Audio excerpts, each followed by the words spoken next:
नमस्कार मित्रांनो. तर मित्रांनो, उन्हाळी तिळाचं पाणी व्यवस्थापन आणि फवारणी व्यवस्थापन आपण आजच्या व्हिडिओमध्ये बघणार आहोत. तर त्या अगोदर ही जी व्हरायटी आहे ती आहे गोफण्या तीळ. मागील आपण 2-3 वर्षापासून ही तिळाची व्हरायटी आपण लागवड करत आहोत. तर यावर्षीसुद्धा या तिळाची व्हरायटी आपण लावलेली आहे. तर तिळाच्या व्यवस्थापनामध्ये सर्वात महत्त्वाचं आहे पाणी व्यवस्थापन.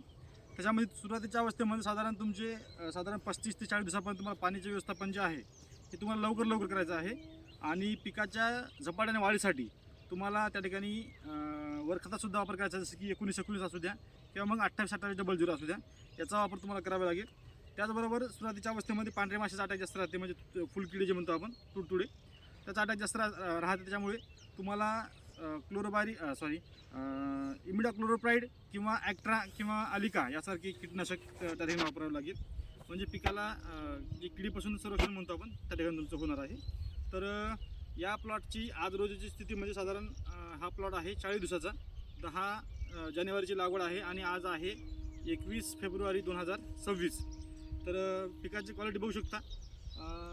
साधारण याला पाणी झाले असेल 3 ते 4 पाणी झालेले आहे, कारण की याच्यामध्ये फक्त मोजकं पाणी हलकं द्यायचं आहे. याच्यामध्ये साधारण 2 तासाचं 3 तासाचं पाणी तुम्हाला द्यायचं आहे. एकदम डब न करता मोजकं पाणी पिकाला द्यायचं आहे. आणि यानंतर पीक जे आहे एकदम झपाट्याने वाढणार आहे. तर इथून तुम्ही पटपाणीसुद्धा देऊ शकता. पिकाची आता शाकीय वाढ जे म्हणतो साधारण 35 दिवसाच्या पुढे होत असते शाकीय वाढ. त्याच्यामुळे पिकाला आता इथून पाणी जे आहे हे जास्त लागत असते. त्याच्यामुळे आता इथून पुढे पिकाला पाणी कमी पडू द्यायचं नाही. त्याचबरोबर पिकामध्ये जे प्रमुख किडी आहेत ते म्हणजे पांढरी माशी, तुडतुड्या, मावा याच किडी असतात. त्याच्यामध्ये या पिकाला तुमच्या जर पिकावर पानावर छद्र वगैरे असेल तर तुम्ही या पद्धतीने फवारणी जे आहेत हे तुम्ही घेऊ शकता. बघू शकता पिकाची क्वालिटी एकदम जबरदस्त पद्धतीने डेव्हलप केला आहे प्लॉट. दाखव समोर क्वालिटी बघा. आणि गोफण्या तिळाचे वैशिष्ट्य म्हणजे साधारण हे तीळ जे आहे तुम्हाला 6 ते 7 फुटापर्यंत उंच वाढणार आहे. आणि साधारण 2 फुटापासून याला वरी माल लागत असते. आणि पानाची जी रुंदी आहे, पान हे सध्याला आहे हातावानी. तर हे एकदम 2 हातावानी एकदम पान होणार आहे, मोठं एकदम.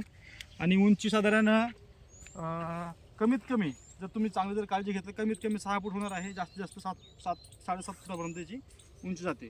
आणि 6 पदरी बोंडे असल्यामुळे एकदम अट्रॅक्ट. आणि उत्पादनामध्ये तुमच्या जे रेग्युलर तुम्ही घेत असता वेस्टर्न 11, दप्तरी 33-22 याच्यापेक्षा उत्पादन साधारण तुम्हाला 1.5 पटीने याच्यामध्ये उत्पादनसुद्धा मिळणार आहे. तर ही व्हेरायटी साधारण आपण लावलेली आहे 1 एकरमध्ये. 1 एकरमध्ये साधारण 2 ते 2.5 किलो बियाणं लागत असते. जर तुम्ही दाट पेरलं तर विरळणी करावं लागेल तुम्हाला.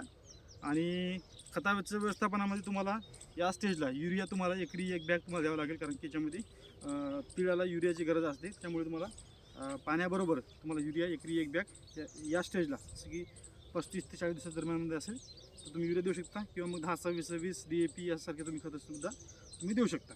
तर अशा पद्धतीने तुम्हाला खताचं व्यवस्थापन करायचं आहे. आणि पुन्हा आपण साधारण 10 दिवसाने याची उंची साधारण आज रोजी 1 फुटापर्यंत उंची झालेली आहे याची. तर इथून 10 दिवसांमध्ये साधारण तुम्हाला 2 फुटापर्यंत 2-2.5 फुटापर्यंत वाढलेली तुम्हाला दिसेल ही. कारण की पिकाची वाढ इथून जी आहे एकदम फास्ट गतीने तुम्हाला बघायला मिळणार आहे. प्लॉट बघू शकता प्लॉटची कंडिशन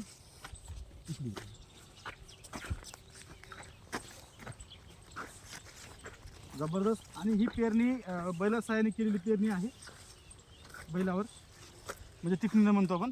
बरेच शेतकरी बियाणं खोल पेरत असतात, त्याच्यामुळे उगवण शक्ती बरोबर होत नाही. त्याच्यामुळे जमिनीची मशागत आपल्याला पहिल्यांदा कमी करून पिकाला चांगल्या पद्धतीने डेव्हलप करायचं आहे. करू शकता या पद्धतीचा हा प्लॉट त्या ठिकाणी झालेला आहे. एकदम फ्रेश आहेत पानं, एकदम हिरवेगारपणा, लसलशीतपणा, कुठे पांढरी माशी नाही, कुठं तुडतुडा नाही आहे. व्यवस्थित पद्धतीने जबरदस्त झालेला आहे प्लॉट. धन्यवाद.